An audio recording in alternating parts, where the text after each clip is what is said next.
Olá, bom dia pessoal. Vamos lá para o nosso cafezinho de hoje. Hoje eu gostaria de iniciar o nosso estudo nos versos 12 a 18, fazendo uma pergunta para você, para a sua reflexão. Não precisa de você me responder agora. Mas quais são os seus planos para o futuro? Geralmente perguntamos isso para os nossos filhos, às vezes de forma diferente. O que você quer da vida?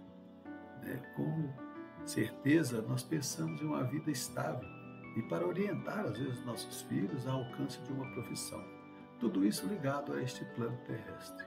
Mas o que vemos aqui hoje, nesses versos, é algo muito mais além do plano terrestre, mas sim do que pensamos a respeito da nossa alma após a morte. Pois sabemos que a morte do nosso corpo físico fica aqui na terra e a nossa alma vai para Deus que a enviou.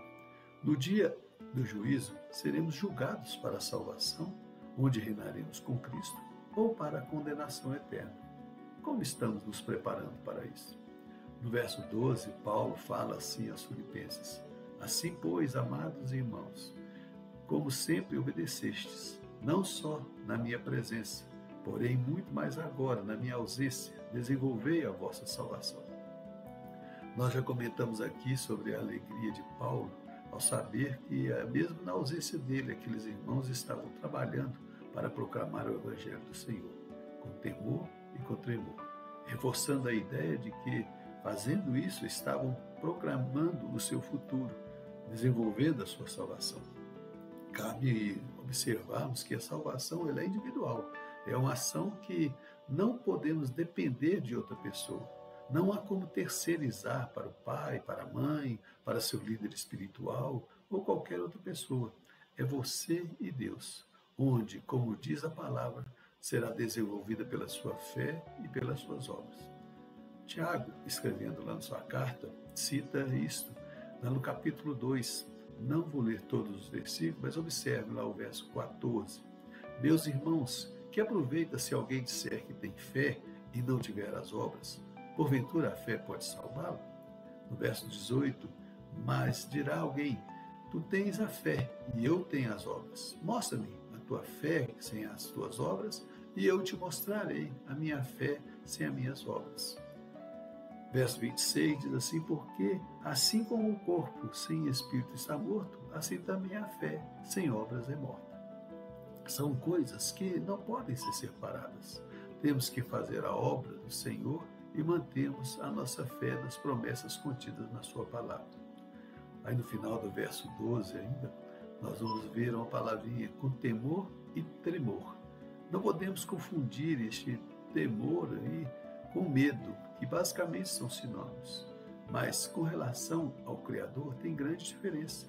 Por exemplo, temos medo de morrer, medo de ser assaltado, de sofrer um acidente. E isso faz parte da nossa vida terrena. Mas Paulo está falando aqui do nosso alvo maior, que é a salvação.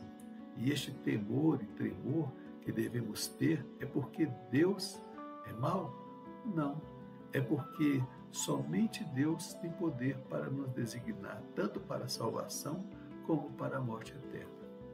Mas vocês observem que tem um verbo em chave aí nesta passagem aí, desenvolver. E quer dizer também devemos fazer parte desse plano de Deus e temos que trabalhar para alcançar o nosso objetivo. A nossa obra e a nossa fé estarão contribuindo para o alcance da nossa salvação, mas não vejo que seja tudo. Temos ainda que nos santificar a cada momento das nossas vidas para termos condições de nos achegar a Deus.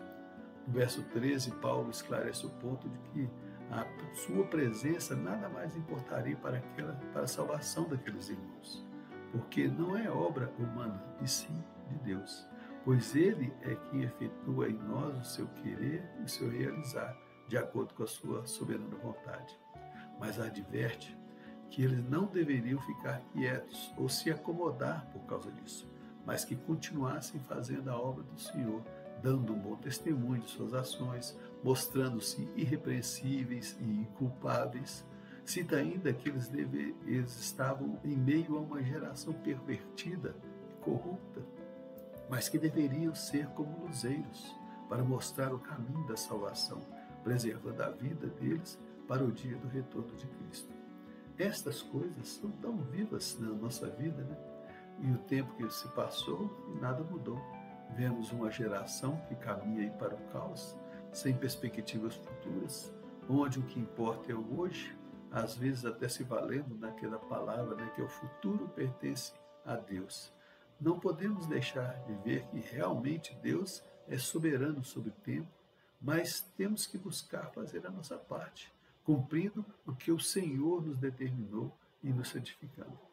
O que Paulo diz é que devemos observar as nossas ações e o nosso proceder contribuem para a transformação de vida das pessoas que nos rodeiam. Paulo vai encerrar esta parte dizendo da sua alegria e incentiva a eles a se alegrarem com ele, pois tal ele, como ele foi instrumento para transformar aquelas vidas, eles também estão sendo instrumentos para transformar outras vidas. E cabe a nós também nos alegrarmos, né? Quando sentimos que fomos instrumentos de Deus para a transformação de alguma pessoa. Não para a nossa glória, mas sabendo que a obra que o Senhor nos determinou está sendo feita. E confiados em sua palavra, mais uma alma está se rendendo com o Senhor e para o Senhor no dia do juízo. E nós estaremos junto com eles, ali louvando e engrandecendo o nome do Senhor. Nós possamos ter essa consciência, né, de estar buscando fazer a obra que o Senhor nos colocou para fazer, nos santificando a cada dia, para a glória dele mesmo, e que as pessoas possam ver em nós um exemplo a ser seguido e possam estar saindo das trevas para a maravilhosa luz. Que Deus nos abençoe, que seja uma semana repleta de bênçãos para você e para a sua família. E até domingo que vem, se Deus assim nos permitir. Tchau, pessoal.